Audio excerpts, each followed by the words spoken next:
Hello friends, welcome back to our channel. आज हम लोग पढ़ेंगे अर्थमेटिक प्रोग्रेशन एक्सरसाइज 5.1 के फर्स्ट क्वेश्चन को। हम लोगों ने प्रीवियस वीडियो में अर्थमेटिक प्रोग्रेशन के इंट्रोडक्शन पार्ट को देखा था। आज हम लोग स्टार्ट करेंगे अर्थमेटिक प्रोग्रेशन के एक्सरसाइज 5.1 के फर्स्ट क्वेश्चन को। फर्स्ट क्वेश्चन में करना क्या है, सबसे पहले आपको कुछ कंडीशन दिए गए हैं, आप उस कंडीशन को स्टडी कीजिए। उस कंडीशन को स्टडी करने के बाद आप एक क्या करेंगे, एक सीक्वेंस का निर्माण करेंगे। सबसे पहले आप एक सीक्वेंस डिफाइन करेंगे। जब आपको एक सीक्वेंस मिल जाएगा, सीक्वेंस क्या, मैंने प्रीवियस वीडियो में बताया था कि सीक्वेंस क्या होता है, एक नंबर पैटर्न होता है। उस नंबर पैटर्न के बीच में क्या फिल होता है, कॉमा फिल होता है। तो ऐसे नंबर पैटर्न को हम क्या बोलते हैं, सीक्वेंस बोलते हैं। अब यह सीक्वेंस हमारा अर्थमेटिक प्रोग्रेशन है या नहीं, हमको इस चैप्टर में यही चेक करना है। अगर हमको सीक्वेंस फाइंड हो जाता है तो उस सीक्वेंस को चेक करेंगे कि वह अर्थमेटिक प्रोग्रेशन है या नहीं। तो चलिए आइए देखते हैं फर्स्ट क्वेश्चन। फर्स्ट क्वेश्चन क्या कह रहा है, प्रत्येक किलोमीटर, क्या बोला, प्रत्येक किलोमीटर के बाद का टैक्सी का किराया, जबकि प्रथम किलोमीटर के लिए किराया कितना है, 15 रुपये है। यानी कि अगर आप किसी भी टैक्सी से कोई ट्रेवल करते हैं तो आपको, यदि आपने 1 किलोमीटर ट्रेवल किया तो आपको कितना रुपए पेमेंट करने पड़ेंगे, 15 रुपीज़।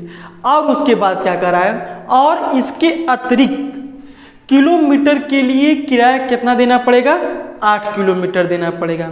यानी कि यदि आप टैक्सी से ट्रेवल कर रहे हैं, यदि आपने उस टैक्सी से 1 किलोमीटर का ही केवल डिस्टेंस आपने तय किया तो आपको कितना पेमेंट करना पड़ेगा, 15 रुपीज़। यदि 1 किलोमीटर के अलावा आप 2 किलोमीटर 3 किलोमीटर सपोज कर लेते हैं कि आप 2 किलोमीटर डिस्टेंस तय किया, तो आपको ये नहीं कि अगर 1 किलोमीटर के लिए 15 देना है तो 2 किलोमीटर के लिए 30 देना पड़ेगा, ऐसा कुछ नहीं। उसने बोला कि और इसके अतिरिक्त प्रत्येक किलोमीटर के लिए कितना रुपए, 8 रुपये। यानी कि आप पहला किलोमीटर के लिए आपको 15 रुपये पेमेंट करने पड़ेंगे, और उसके बाद जो नेक्स्ट जो सेकेंड किलोमीटर होगा उसके लिए आपको कितना रुपये पेमेंट करना पड़ेगा, केवल 8 रुपये। यानी कि केवल आपको फर्स्ट किलोमीटर के लिए 50 रुपीज़, अदर जितना भी किलोमीटर डिस्टेंस तय करते जाएंगे, बढ़ता जाएगा, उसमें कितने रुपीज़ ऐड करते जाएंगे, 8 रुपीज़ ऐड करते चले जाएंगे। तो चलिए आइए देखते हैं कैसे सीक्वेंस का निर्माण होता है। तो सबसे पहले हम फाइंड कर लेते हैं 1 किलोमीटर।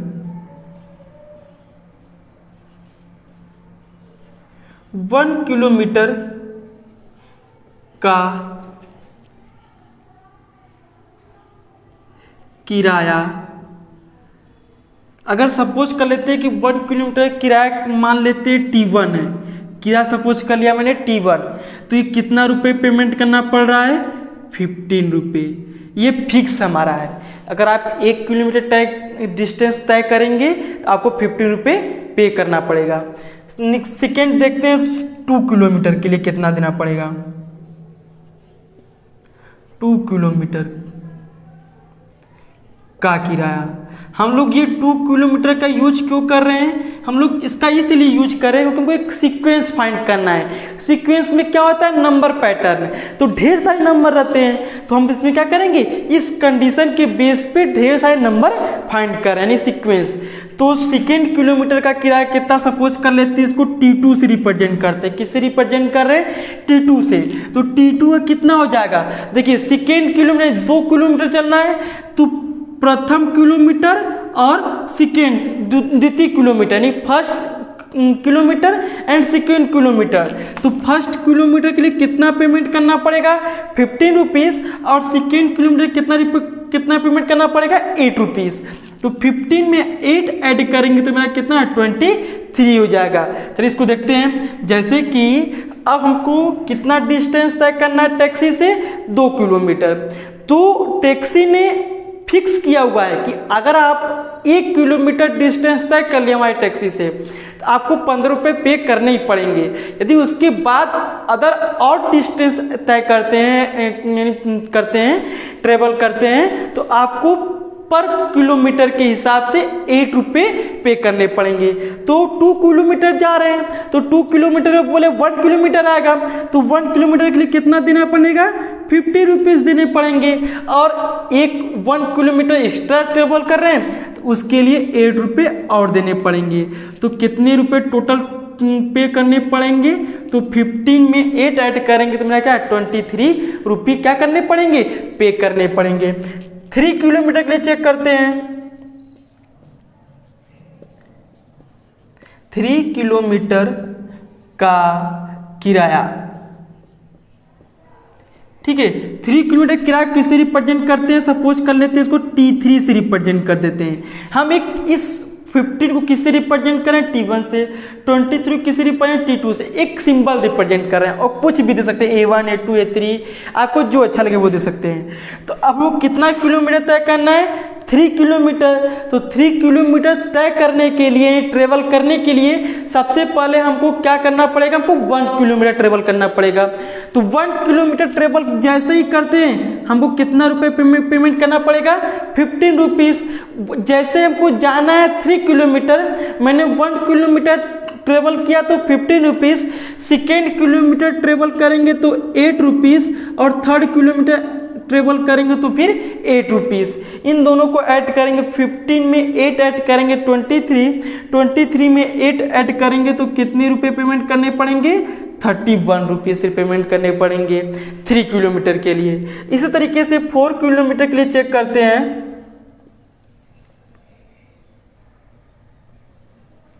4 किलोमीटर का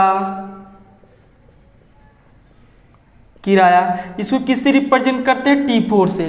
तो 4 किलोमीटर जाने के लिए सेम प्रोसेस, पहले फर्स्ट किलोमीटर डिस्टेंस तय करना पड़ेगा। तो फर्स्ट किलोमीटर के लिए रेंट कितना है, 15 रुपीज़, सेकेंड किलोमीटर के लिए 8, थर्ड किलोमीटर के लिए 8 और फोर्थ किलोमीटर के लिए भी कितने रुपीज़ है, 8 रुपीज़ है। बस फर्स्ट किलोमीटर का क्या रेंट डिफरेंट है, वो कितना है, 15 रुपीज़। तो 15 में 8 ऐड करेंगे 23 में 8 ऐड करेंगे 31 और 31 में 8 ऐड करेंगे तो कितने रुपीज़ पेमेंट करने पड़ेंगे हमको, 39 रुपीज़ रिप्रेजेंट करने पड़ेंगे। अब हम देखते हैं कि 1 2 3 4 किलोमीटर से हमको एक नंबर पैटर्न, एक सीक्वेंस मिला। क्या मिला, जिसे मान लीजिए T1 T2 T3 T4 मिला। तो T1 की वैल्यू कितनी है, 15, T2 की वैल्यू कितनी है, 23 और T3 की वैल्यू कितनी है, 31 और T4 की वैल्यू कितनी है, 39। इसी तरीके से एंड सो ऑन, इसी तरीके से and so on, different 5th kilometre के लिए, 6 किलोमीटर के लिए, 7 किलोमीटर के लिए, इस तरह से क्या डिफरेंट आएंगे। तो अब हमारे पास एक सीक्वेंस प्राप्त हुआ है। अब हमको इस सीक्वेंस को चेक करना है कि ये अर्थमेटिक प्रोग्रेशन है या नहीं, यानी कि समांतर श्रेणी है या नहीं। तो समांतर श्रेणी को चेक करने का तरीका क्या है कि इन दोनों नंबरों के बीच का डिफरेंस क्या होना चाहिए, सेम होना चाहिए। यानी कि हम अगर डिफरेंस यानी कि सर्वांतर को किससे रिप्रेजेंट करते हैं, डी से रिप्रेजेंट करते हैं। तो डी मेरा क्या बताता है, T2 माइनस T1 की वैल्यू सेम होनी चाहिए।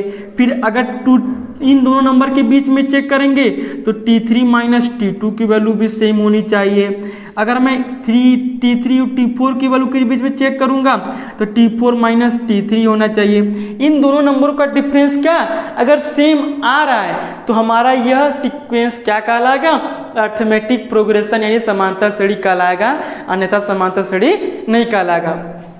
तो चेक करते हैं, तो T2 की वैल्यू कितनी है, 23 और T1 की वैल्यू कितनी है, 15। तो 23 में से 15 जाएगा तो कितना बचेगा, 8 बचेगा। यानी क्या क्या आ गया डिफरेंस, 8 आ गया। अब T3 की वैल्यू कितनी है, 31 माइनस T2 की वैल्यू कितनी है, 23। तो 31 में से 23 को माइनस करेंगे तो कितना आ रहा है, 8 आ रहा है। T4 की वैल्यू कितनी है 39 और T3 की वैल्यू कितनी है 31। इन दोनों का डिफरेंस भी क्या आ रहा है 8 आ रहा है। यानी कि हमको क्या D की वैल्यू सेम मिल रही है डिफरेंट पोजीशन पे। तो यह मेरा सीक्वेंस क्या कहलाएगा, अर्थमेटिक प्रोग्रेशन कहलाएगा, यानी समांतर श्रेणी कहलाएगा, अन्यथा नहीं कहलाएगा। इसी तरीके से चलिए आइए नेक्स्ट क्वेश्चन को भी देखते हैं। चलिए नेक्स्ट क्वेश्चन हमारा कहता है किसी बेलन में उपस्थित हवा की मात्रा, ठीक है, यानी कि कोई एक बेलन के आकार का शेप का है, उसके अंदर क्या प्रेजेंट है, एयर प्रेजेंट है, वायु। जबकि वायु निकालने वाला पंप प्रत्येक बार बेलन की शेष हवा का 1/4 भाग बाहर निकाल देता है।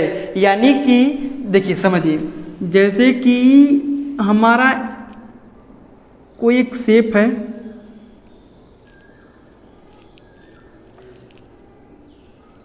ये हमारा कैसा शेप है, एक बेलन के आकार का शेप है, ठीक है, बेलन के आकार का शेप है और इस बेलन के अंदर क्या प्रेजेंट है, वायु प्रेजेंट है।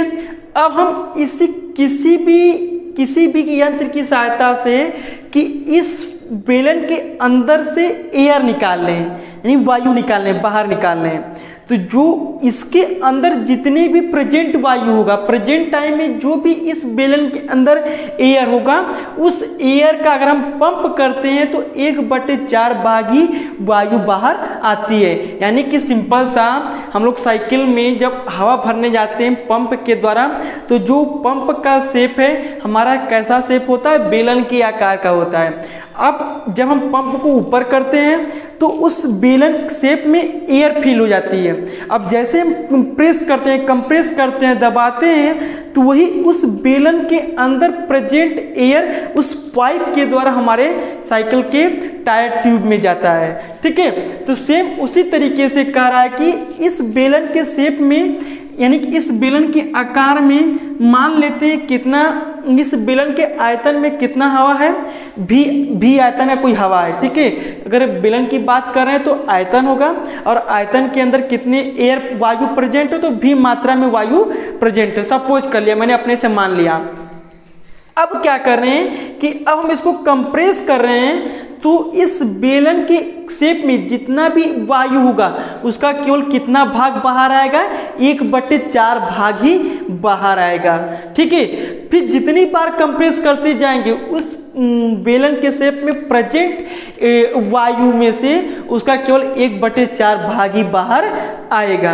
यानी कि अगर सपोज कर लेते हैं इसमें भी आयतन है, तो इस भी का केवल 1/4 भाग ही एक बार कंप्रेस करने पे बाहर आ रहा है। तो इस कंडीशन के आधार पे हम पहले क्या बनाएंगे, एक सीक्वेंस बनाएंगे। फिर जो सीक्वेंस मिलेगा उस सीक्वेंस को चेक करेंगे कि अर्थमेटिक प्रोग्रेशन है या नहीं, ठीक है। तो सबसे पहले हम लोग सीक्वेंस बनाते हैं। तो सबसे पहले मान लेते हैं, क्या मानेंगे कि हमको तो ये डिफाइन नहीं है कि बेलन के अंदर कितना एयर है, तो पहले मानेंगे कि इस बेलन के शेप में कितना एयर उपस्थित है। तो माना बेलन में उपस्थित वायु की मात्रा क्या है, मान लेते हैं भी मात्रा में क्या इस बेलन के अंदर वायु रिप्रेजेंट है, ठीक है। आप यहाँ पे कुछ भी सपोज कर लेते हैं, एक्स सपोज कर सकते हैं, ए सपोज कर सकते हैं, वाई सपोज कर सकते हैं, कुछ भी वैल्यू सपोज कर लेते हैं, ठीक है। अब हम क्या करते हैं, अब कंडीशन देखेंगे, ठीक है। वन बार पंप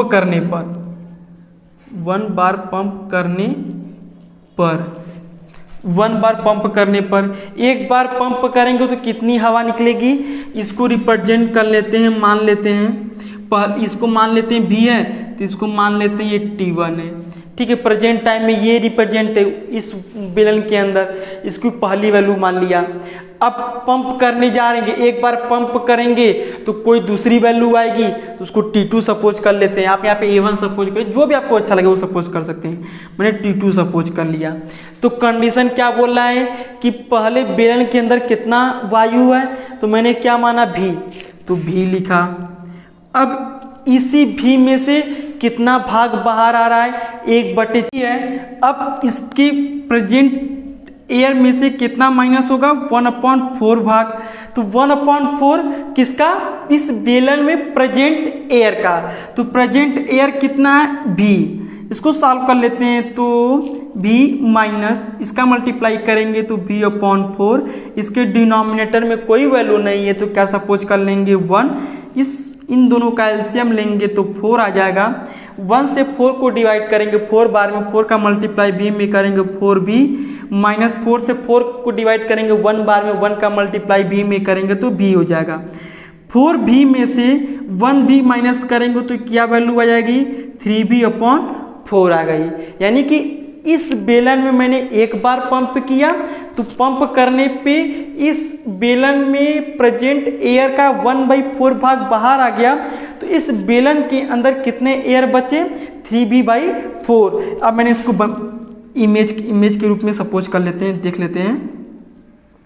मान लेते हैं बेलन कोई शेप है। अब इसके अंदर कितना एयर बचा हुआ, अभी 3V/4 एयर बचा हुआ है। अब हम क्या करेंगे, सेकेंड बार पंप करने जा रहे हैं। पंप करने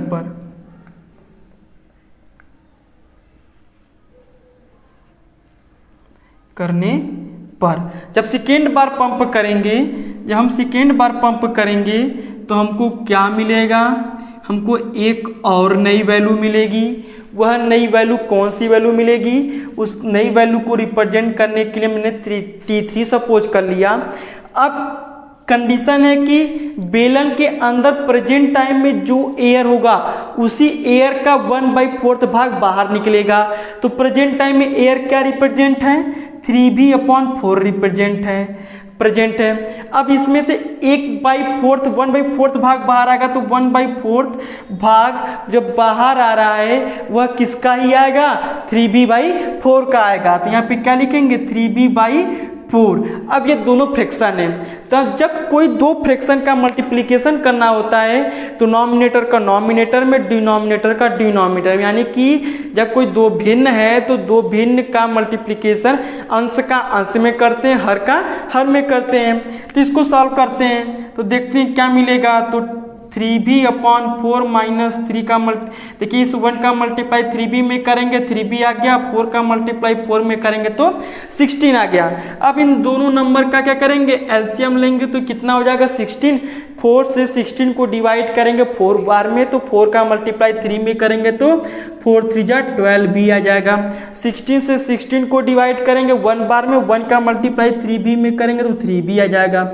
अब 12V में से 3V माइनस करेंगे तो कितना आ जाएगा, 9V/16। यानी कि हमको अलग अलग वैल्यू मिल रही है। तो यही अलग अलग वैल्यू मेरा किसको रिप्रेजेंट करेंगी, एक नंबर पैटर्न यानी एक सीक्वेंस को रिप्रेजेंट करेंगी। वही सीक्वेंस को हम लोग यहाँ पे लिख लेते हैं। सपोज कर लेते हैं पहले T1 आया होगा, कामा T2 आया होगा, फिर T3 आया होगा, फिर T4 आएगा। इस तरीके से एंड सो, यानी कि 2 बार पंप करेंगे, 3 टाइम्स 4 टाइम्स 5 टाइम्स करते जाएंगे तो हमको अलग अलग वैल्यू मिलती जाएगी। तो T1 की वैल्यू क्या है, V है। T2 की वैल्यू क्या है, 3V/4 है। और T3 की वैल्यू क्या है, 9V/16 है। T4 की वैल्यू मैंने अभी फाइंड नहीं किया। अब हमको एक सीक्वेंस मिला, यह सीक्वेंस को चेक करना है कि यह सीक्वेंस अर्थमेटिक प्रोग्रेशन को फॉलो कर रहा है या नहीं। तो इसको चेक करने का सिंपल सा तरीका क्या है कि हम डिफरेंस निकालते हैं। दो वैल्यू के बीच का डिफरेंस अगर सेम रहेगा तो अर्थमेटिक प्रोग्रेशन को फॉलो करेगा, यानी कि सर्वांतर फाइंड करते हैं, यानी कि D निकालते हैं। तो D निकालते हैं तो D निकालने का फॉर्मूला क्या होता है, T2 माइनस T1 होता है। तो T2 की वैल्यू कितनी है, 3V/4 4 और T1 की वैल्यू कितनी है भी। अब T1 के डिनोमिनेटर में कोई वैल्यू नहीं है तो क्या सपोज कर लिया 1। अब इन दोनों का एलसीएम लेंगे 4 से 4 को डिवाइड करेंगे 1 बार में 1 का मल्टीप्लाई 3b में करेंगे 3b हो जाएगा। 1 से 4 को डिवाइड करेंगे 4 बार में 4 का मल्टीप्लाई b में करेंगे तो 4b हो जाएगा। अब 3b में से 4b तो जाएगा नहीं तो क्या करेंगे 4b में से 3b को माइनस करेंगे तो हमको क्या मिलेगा -b/4। यानी कि मैंने इन दो टर्म्स के बीच में फर्स्ट सेकेंड टर्म्स के बीच में डिफरेंस यानी सर्वांतर फाइंड किया जिसकी वैल्यू क्या आ गई -b/4।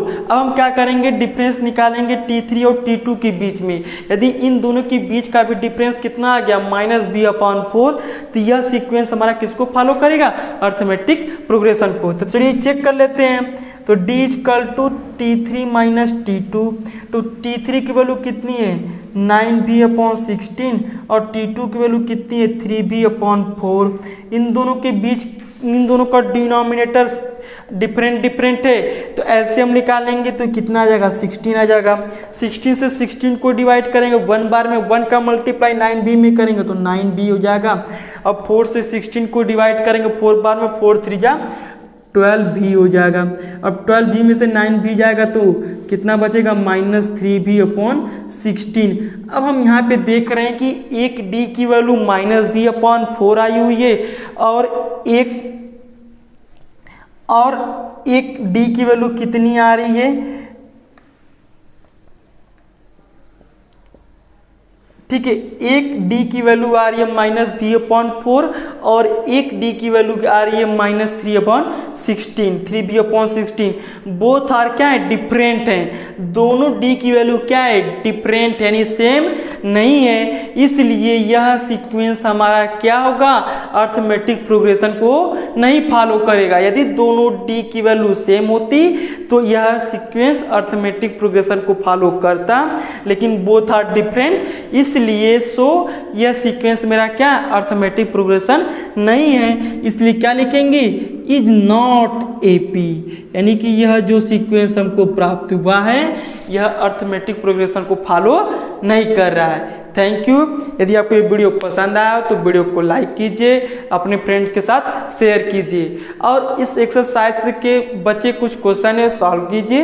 यदि आपको उस क्वेश्चन में कोई भी प्रॉब्लम हो आप हमें कमेंट बॉक्स में जरूर बताइए। Thank you for watching this video.